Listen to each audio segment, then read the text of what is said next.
नमस्कार दोस्तों, जय श्री कृष्ण, राधे राधे। दोस्तों, एक बार माता लक्ष्मी भगवान विष्णु जी से मिलने जाती है और कहती हैं, हे प्रभु, जब मैं आपसे मिलने के लिए आ रही थी तो मेरी नजर रास्ते में मृत्युलोक पर पड़ी। तो मैंने देखा कि कुछ सुहागिन स्त्रियां आपस में चर्चा कर रही हैं कि स्त्री की एक चीज छूने से किस्मत बदल जाती है और स्त्री के इस दिन चूड़ी पहनने से पति की उम्र कम हो जाती है। प्रभु, मैंने जब से उस चर्चा को सुना है मेरा मन विचलित हो गया है। इसीलिए मेरा आपसे अनुरोध है, आप मुझे मेरे दोनों प्रश्नों का उत्तर देकर संतुष्ट करने की कृपा करें। भगवान विष्णु कहते हैं, लक्ष्मी, मैं तुम्हें तुम्हारे दोनों प्रश्नों के उत्तर एक छोटी कहानी के माध्यम से दूंगा, मगर मेरी एक शर्त है। मैं जब तक कहानी सुनाऊं तब तक पूरा मन लगाकर कहानी सुनना, क्योंकि आधी अधूरी कहानी सुनने से आधा अधूरा ही ज्ञान प्राप्त होता है, जो जीवन में कभी काम नहीं आता। फिर भगवान विष्णु की बात सुनकर ही माता लक्ष्मी कहती है, ठीक है प्रभु, मैं आपको वचन देती हूं कि कहानी पूरे मन से सुनूंगी। आप कहानी प्रारंभ कीजिए। तो दोस्तों, कहानी शुरू करने से पहले मेरा आप सभी से अनुरोध है कि कमेंट में राधे राधे लिखें, और अगर आप लड्डू गोपाल जी के सच्चे भक्त हैं तो यह कहानी आप अंत तक जरूर सुनेंगे, क्योंकि भगवान विष्णु की यह कथा आपके जीवन में अवश्य कुछ नया सिखाएगी। भगवान विष्णु कहते हैं, लक्ष्मी, एक नगर में एक सेठ रहता था। वह बहुत ही संपन्न था। उनके पास सब कुछ था, आलीशान दुकान थी, महल था, धन की कोई कमी नहीं थी। सेठ के 3 बेटे थे, तीनों बेटों की शादी हो चुकी थी। सेठ की 3 बहुएं थीं, उनका स्वभाव बहुत ही अच्छा था। अपने सास, ससुर और पति की खूब सेवा किया करती थीं, इसलिए घर में सुख शांति का वातावरण था। सेठ का बड़ा लड़का थोड़ा स्वभाव का अच्छा नहीं था, इसलिए सेठ के बड़े लड़के की उसके माँ बाप से नहीं बनती थी। इसीलिए सेठ ने अपने बड़े बेटे को धन नहीं दिया था और अपने दोनों छोटे लड़के और तीनों बहुओं में बांट दिया था, जिसकी वजह से बड़े लड़के की आर्थिक स्थिति ज्यादा अच्छी नहीं थी। भगवान विष्णु कहते हैं, लक्ष्मी, एक बार सेठ अपने मन में सोचता है कि भगवान ने मुझे सब कुछ दिया है, पर एक बेटी नहीं दी है। यदि एक बेटी होती तो मैं अपने मन की सारी बातें अपनी बेटी को बताता और बेटी को बहुत दुलार करता। भगवान विष्णु कहते हैं, लक्ष्मी, सेठ अपनी सेठानी के साथ में अपना अच्छा जीवन जी रहा था, मगर एक बेटी की कमी सेठ जी को हमेशा खलती रहती थी। सेठ जी हमेशा अपने घर के पास स्थित मंदिर में श्री राधा के दर्शन करने जाया करते थे। एक दिन जब सेठ जी मंदिर में राधा के दर्शन करने गए, उस दिन मंदिर में एक संत पधारे थे। फिर सेठ को कुछ उदास देख करके संत ने सेठ से पूछा, तुम उदास क्यों हो? तो सेठ बोले, महाराज, मेरे कोई बेटी नहीं है, इसीलिए मैं उदास हूं। फिर संत मुस्कुराए और बोले, यदि जीवन में किसी का अभाव है तो उसकी जगह भगवान को बिठा लेना चाहिए। तो सेठ जी बोले, महाराज, मेरे तो कोई बेटी नहीं है, तो मुझे क्या करना चाहिए? फिर संत बोले, अरे सेठ, तुम एक काम करो, तुम बरसाने की बेटी श्री राधा को ही अपनी बेटी क्यों नहीं मान लेते हो? भगवान विष्णु कहते हैं कि हे लक्ष्मी, इस प्रकार संत की बात सेठ जी को बहुत ही पसंद आई। उसी दिन सेठ ने राधा का एक बड़ा चित्र मंगवाया और उसे अपने कमरे में लगा लिया। अब तो सेठ का जीवन पूरा बदल गया। वे उठते बैठते, सोते जागते श्री राधा जी को अपनी बेटी मान करके उनसे बातें करने लगते थे। और इतना ही नहीं, सेठ को अपनी बेटी राधा से हर बात बताने में बहुत ही आनंद आता था। इस प्रकार सेठ की राधा में ऐसी लगन लगी कि जब भी वह दुकान पर जाते थे तो श्री राधा रानी को भोग लगा करके प्रसाद पाकर ही जाते थे, और शाम को लौटते थे तो राधा को प्रणाम करते और उनसे बातें करते और भोग लगा करके प्रसाद ग्रहण करते थे।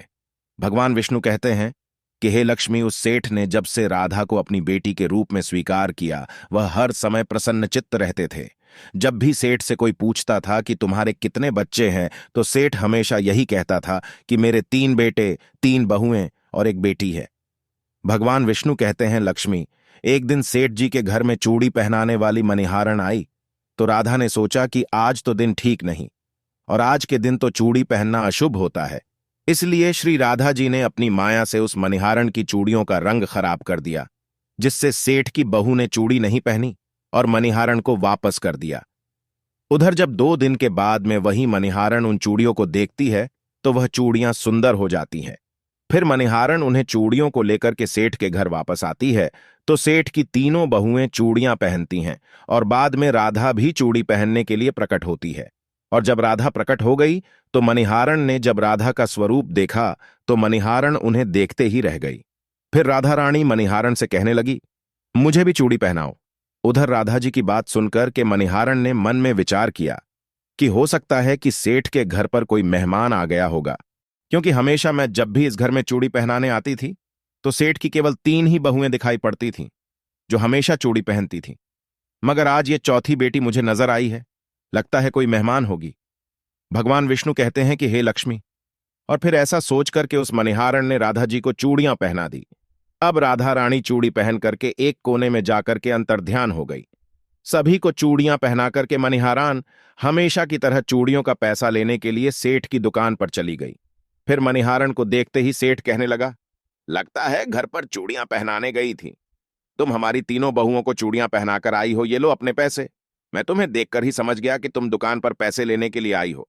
और फिर सेठ ने मणिहारन को हर बार जितने पैसे देते थे उतने ही पैसे निकालकर दे दिए।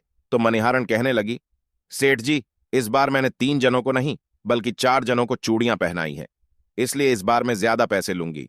भगवान विष्णु कहते हैं, हे लक्ष्मी। मणिहारन की बात को सुनकर के सेठ कहने लगे, हमारे घर में 3 बहुओं के अलावा चौथी तो कोई है नहीं, फिर तुमने चूड़ी किसे पहनाई? तो मणिहारन कहने लगी, सेठ मैं नहीं जानती, लेकिन मैं तो सिर्फ इतना जानती हूं कि मैंने तो चारों को चूड़ी पहनाई है।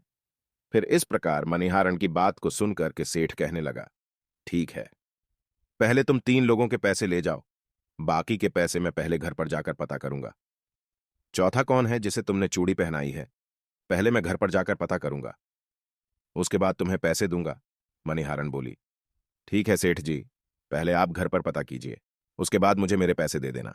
और ऐसा कह करके वो मणिहारन सेठ की दुकान से चली गई। भगवान विष्णु कहते हैं कि हे लक्ष्मी। शाम को सेठ जी जब घर पर पहुंचे, उन्होंने घर में मणिहारन के बारे में पूछा। उनकी बहुओं ने कहा कि केवल हम तीनों ने ही चूड़ियां पहनी थीं। तो सेठ कहने लगा कि यही बात तो मैंने मणिहारन को काफी देर तक समझाई कि हमारे घर में केवल 3 ही जने हैं, चौथा कोई नहीं है जिसे तुमने चूड़ियां पहनाई है। मगर वो मणिहारन ये बात मानने के लिए तैयार नहीं थी और बार बार उसका यही कहना था कि मैंने 4 जनों को चूड़ियां पहनाई हैं। इस प्रकार सेठ सारी बात भूल गया और अपने नित्य काम में लग गया। सेठ राधा राधा बोलते बोलते श्री राधा जी को प्रसाद का भोग लगाकर और भोजन करके सो गया। उधर जब सेठ को नींद आ गई तो उसके सपने में श्री राधा जी प्रकट हुई। उनकी आंखों में आंसू थे। सेठ ने पूछा, बेटी उदास क्यों हो? तो श्री राधा बोली, पिताजी आज मेरा मन बहुत दुखी है। मैंने आज अपने पिता का घर समझ करके यहां आराम से चूड़ियां पहनी थी, परंतु पिताजी आपने उस मणिहारन को मेरी चूड़ियों का मोल नहीं चुकाया। पिताजी आपने मुझे बेटी तो बना लिया, परंतु आपको मेरी याद नहीं आई, आपने मुझे भुला दिया। इससे मैं बहुत दुखी हूं। इतना सुनकर के सेठ सपने में ही रोते हुए बोले, बेटी मुझे क्षमा कर दो, मुझसे बहुत बड़ी भूल हो गई। और सेठ तुरंत ही नींद से उठे, उनकी आंखों से आंसू आ रहे थे। सेठ ने तुरंत ही तिजोरी में से पैसे निकाले और मणिहारन के घर की तरफ पहुंच गया। सेठ ने मणिहारन के घर का दरवाजा खटखटाया। मणिहारन ने दरवाजा खोला और नजर पाया सेठ खड़े हैं। तो मणिहारन कहने लगी, सेठ जी इतनी रात को आप कैसे आना हुआ?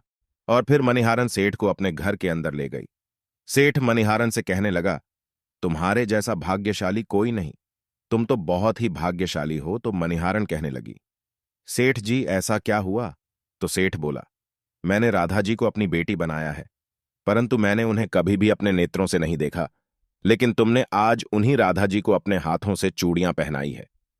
आज तुम्हारे जितना भाग्यशाली इस धरती पर दूसरा कोई नहीं। मैं तुम्हें अपनी पुत्री की पहनी हुई चूड़ी का मूल्य चुकाने आया हूं। और यह कहकर के सेठ जी ने रुपयों से भरी हुई थैली मणिहारन के सामने रख दी और कहा, इसमें से जो भी लेना है ले लो। जब मणिहारन ने सुना कि स्वयं राधा जी उससे चूड़ियां पहनने आई थीं, तो मणिहारन की आंखों में भी आंसुओं की धारा बह निकली और मणिहारन बोली, सेठ जी, मैं राधा रानी की चूड़ियों के पैसे कैसे ले सकती हूं? ऐसा सौभाग्य किसे मिलता है जो मुझे मिला और मैंने राधा को अपने हाथों से चूड़ियां पहनाई? मैं आपसे बिटिया राधा की चूड़ियों के पैसे कभी भी नहीं लूंगी। परंतु सेठ नहीं माने। सेठ जी ने रुपयों से भरी हुई थैली मणिहारन के घर पर रखी और वहां से सीधे घर आए और अपनी पत्नी को लेकर के श्री राधा जी के मंदिर में चले गए।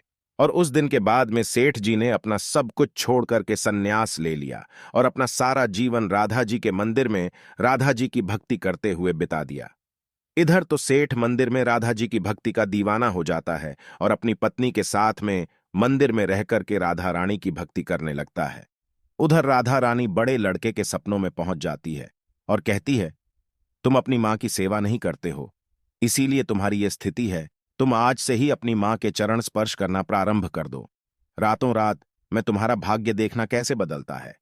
इस प्रकार से अटका पड़ा लड़का अपनी मां के रोजाना चरणों को स्पर्श करने लगा और फिर बहुत बड़ा आदमी बना और उसके पास धन की कोई कमी नहीं रही।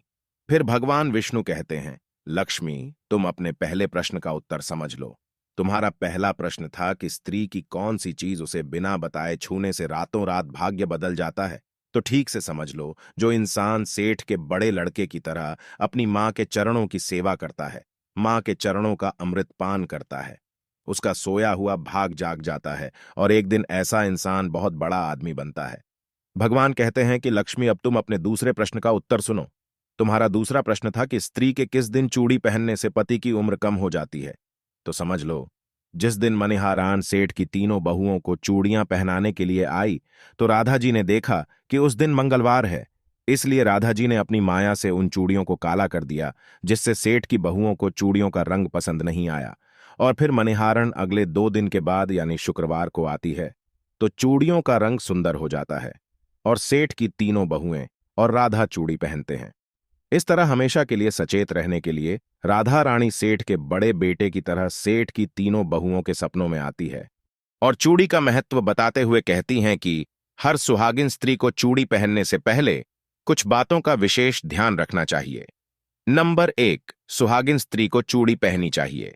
नंबर 2, चूड़ी हमेशा सुबह या शाम को पहननी चाहिए। नंबर 3, चूड़ी हमेशा रविवार या शुक्रवार को ही पहनना चाहिए। इस दिन पहनने से पति की उम्र बढ़ती है। नंबर 4, चूड़ी मंगलवार और शनिवार को ना तो खरीदनी चाहिए और ना ही पहननी चाहिए, इससे पति की उम्र कम होती है। चूड़ी 16 श्रृंगार में से एक अहम हिस्सा होता है, इसलिए जब भी चूड़ी पहनो तो सोच समझकर ही पहनी जाए। यदि आपको यह कहानी पसंद आई हो तो प्लीज आप हमारे चैनल को सब्सक्राइब करें और भगवान विष्णु और लक्ष्मी के लिए एक लायक करना ना भूलें। साथ ही कमेंट में जय माता लक्ष्मी अवश्य लिखें। धन्यवाद।